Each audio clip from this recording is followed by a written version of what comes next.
कैसे हैं आप लोग? आशा करता हूं कि आप लोग ठीक होंगे। आज जिस टॉपिक बात करेंगे, दो साड़ियाँ साथ लेकर चलती थी सावित्री। यानी कि वो जब पढ़ाने के लिए स्कूल जाया करती थी, दो साड़ियाँ लेकर जाती थी और जो है पढ़ाने के लिए, क्योंकि रास्ते में उनके साथ जो भी बहुत सारी चीज़ें उनके साथ फेस होती थी, इसलिए उन्हें दो साड़ियों का इस्तेमाल करना पड़ता था। तो रूढ़िवादी लोग छुपकर सावित्री बाई पर गोबर और कीचड़ फेंकते थे। कुछ ऐसे लोग थे जो सावित्री बाई फुले पर जो है गोबर कीचड़ ये सब फेंका करते थे। सावित्री बाई की गोबर और कीचड़ से साड़ी गंदी हो जाती थी, इसलिए दो अतिरिक्त साड़ियाँ अपने थैले में रखकर चलती थी। यानी जो उनके उस्ताद थे, जो उनके टीचर थे, जो उस्ताद लहू जी साल्वे फुले परिवार के प्रति बहुत आदर रखते थे, यानी बहुत ज़्यादा वो इज़्ज़त किया करते थे और वे निडर व्यक्ति थे। जो लहू जी साल्वे थे वो निडर थे, उन्हें किसी प्रकार का कोई भी डर नहीं था।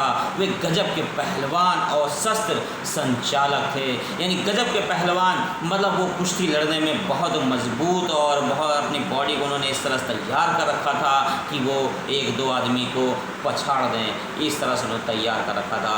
और शस्त्र चलाने में बड़े ही पारंगत थे, यानी बहुत अच्छे अंदाज में वो शस्त्र को चला सकते थे। उन्होंने अपने अखाड़े में बहुत सारे क्रांतिकारी योद्धा तैयार किए थे। और जब लहू जी गुरु जी को ब्राह्मणों द्वारा सावित्री बाई को प्रताड़ित करने की बात का जब पता चला, यानी जब उन्हें प्रताड़ित करने की बात का पता चला, तो उन्होंने अपनी रक्षा सुरक्षा के लिए अपने अखाड़े से 4-6 बहादुर मतंग जवान नियुक्त, यानी बहुत जो मजबूत थे, उन जवानों को उन्होंने क्या किया, तैयार किया साथियों, तैयार किया। वे सावित्री बाई के अंगरक्षक के रूप में उनके साथ स्कूल जाते और स्कूल से घर तक वापस आते। यानी ये अब यहाँ पे देखिए, थोड़ा सा रुकिए और समझिए। देखिए यानी यहाँ पे सावित्री बाई फुले के साथ जो है कुछ अंगरक्षक जो थे वो जाते उनके साथ और उनकी सुरक्षा का पूरा ख्याल रखा जाता साथियों, पूरा ख्याल रखा जाता। तो देखिए जिस दिन ब्राह्मणों को इस बात का पता चला और लहू जी गुरु जी जो थे उनके पूरे दंपत्ति को संरक्षण प्रदान कर रहे हैं, तो उन कुटिल ब्राह्मणों ने जैसे ही प्राण सूख गए। कुछ ऐसा समाज के लोग थे जिनको ये बात जब पता चली तो क्या हुआ ये कि उनके प्राणों से जैसे लगता है सब कुछ खत्म हो गया।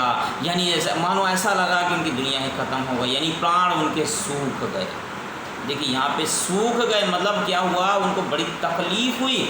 मगर एक कहावत है, चोर चोरी से जाए मगर हेरा फेरी से ना जाए, यही हाल का हुआ। वे लहू जी गुरु जी के डर कर खुद तो पीछे हट गए। यानी लहू जी गुरु जी क्योंकि जब उन्होंने इतने पहलवान और मजबूत कद काठी के 4-5 लड़कों को उन्होंने सावित्री बाई फुले की सुरक्षा के लिए भेज दिया था, तो वो लोग डर कर तो बैठ गए। लेकिन उन्होंने यहाँ पर भी एक काम किया। अब एक काम किया, ये सुनिए आप क्या किया।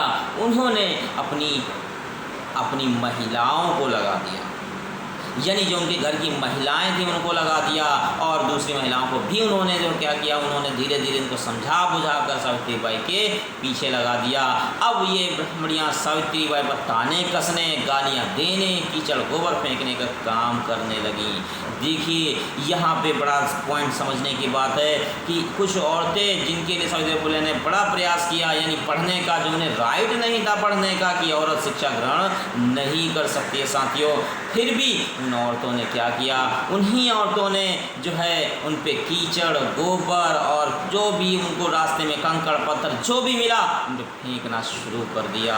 और इस तरह से उनकी साड़ी जो है क्या हो जाती थी, बहुत ज़्यादा गंदी हो जाती। रास्ते भर वो स्कूल पहुँचते मतलब कीचड़ से और मतलब उनमें कीचड़ और गालियों से इस तरह से भर जाती थी कि अब उन्हें ये अब फिर भी यहाँ पे रुकिए और सुनिए, सोचिए और समझिए कि देखिए यहाँ पर कितना बड़ा वो काम करती थी, कितने उनमें हिम्मत थी। आज हमें भी इसी तरह की हिम्मत को जुटाना होगा साथियों, तभी हम समाज से लड़ सकेंगे, तभी हम समाज को आगे बढ़ा सकेंगे और तभी हम समाज को पढ़ने और पढ़ाने का काम कर सकेंगे।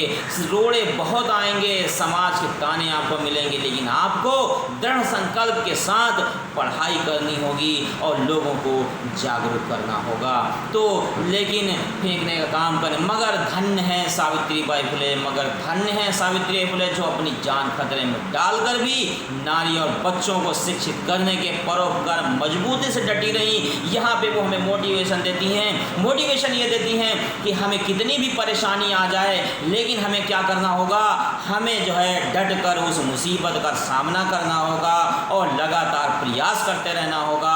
इस तरह से हम उस प्रॉब्लम से, उस परेशानी से आगे निकल सकते हैं। तो धन्य है यानी सावित्रीबाई फुले जिन्होंने इस तरह का काम किया। कितनी हिम्मत थी, आज हमें भी उसी हिम्मत की ज़रूरत है। हमें हिम्मत कैसे आएगी, हम में हिम्मत तब आएगी जब हम अपने पूर्वजों को पढ़ेंगे, जानेंगे, यानी इतिहास में उन्होंने क्या क्या जो है कारनामे किए, किस किस तरह से परेशानियां उठाई हैं, तब हम सारी चीज़ों को जान सकेंगे। आज हम क्या करते हैं, अपने बच्चों को घर में बैठकर कभी भी एक बात अम्बेडकर जी की या जो स्वामी विनायक पेरियार या सावित्रीबाई फुले या ज्योतिबा फुले या ललन सिंह यादव के बारे में एक भी बात नहीं बताते हैं, तो हम कैसे उम्मीद करें कि हमारे बच्चे सही होंगे? हम कैसे उम्मीद करें? हम उम्मीद नहीं कर सकते हैं। क्यों नहीं कर सकते? उसकी वजह यही है क्योंकि हम खुद तो सही नहीं है तो दूसरों को क्या सही करेंगे। हम अपने घरों में बैठकर बात नहीं करते हैं, घरों में बच्चों को समझाने का प्रयास नहीं करते हैं। हमें करना चाहिए। आज हम पढ़ाई से हम बहुत सारी उनको डिग्रियां तो दिला देते हैं, लेकिन हम अपने पूर्वजों के बारे में कतई नहीं बताते हैं। हमें चाहिए कि हम एक वक्त तय करें, उस वक्त में जो है हम लगातार अपने बच्चों को बताएं बातें, अपने पूर्वजों के बारे में बताएं, किस तरह से क्या क्या परेशानियां उन्होंने फेस करी थी, किस तरह से हमें हमारे अधिकार दिलाए, हमें पढ़ने का राइट मिला और हमें समाज में बराबरी का अधिकार मिला, किस तरह से क्या क्या परेशानियां हुई। ये सब हमें लगातार अपने बच्चों को बताना होगा, तभी हम अपने समाज को एक अग्रसर समाज और देश को बढ़ाने का काम करेंगे, तभी हम कर सकते हैं। लेकिन आज हम क्या करते हैं, हमें वक्त मिलता है तो हम जो है टीवी में लग गए, फिजूल की चीज़ों में लग गए, देख रहे हैं और चकल्लसबाजी हो रही, चौराहे पे बैठ के चकल्लसबाजी चल रही है और इधर बैठना उधर बैठना, हाँ हू करना, बस ख़त्म हो गया। लेकिन यहाँ पे हमें भी वही काम करना होगा। जब तक हम अपने पूर्वजों को बच्चों के बारे में बच्चों के नहीं बताएंगे, अपने पूर्वजों के बारे में, तब तक हम ये उम्मीद ना करें कि हम अपने बच्चों को सही कर सकते हैं। फिर ये उम्मीद ना करें, आप सोचें कि हमारा बेटा अम्बेडकर की बातों पर चलेगा, तो कतई नहीं चलेगा। क्यों नहीं चलेगा? क्योंकि आपने अपना हक पूरा किया, आपने अपना हक नहीं पूरा किया है। अगर आप अपना हक पूरा करते तो आज आपका बेटा बेटी सब जो है सही रास्ते पर चलते। आपने हक नहीं पूरा किया है, आपको हक पूरा करना होगा, तभी आप अपने समाज को आगे बढ़ा सकते हैं, अपने घर परिवार को सही कर सकते हैं। आप नहीं कर पा रहे हैं, आप सोचते हैं कि ये ना हो जाए, ये कर देंगे तो ऐसी प्रॉब्लम आ जाएगी, ये सारी चीज़ें सोचते हैं। कितनी किताबें पढ़ाई जाती हैं, क्या अगर 10 मिनट बैठकर हम फिजूल की बातें जो करते हैं, कुछ अच्छी बातें अगर कर लेंगे तो उसमें क्या हमारा कुछ घट जाएगा? कुछ नहीं घटेगा साथियों, कुछ नहीं घटेगा। बस ये होगा कि हमारा घर और ख़ानदान सही हो जाएगा।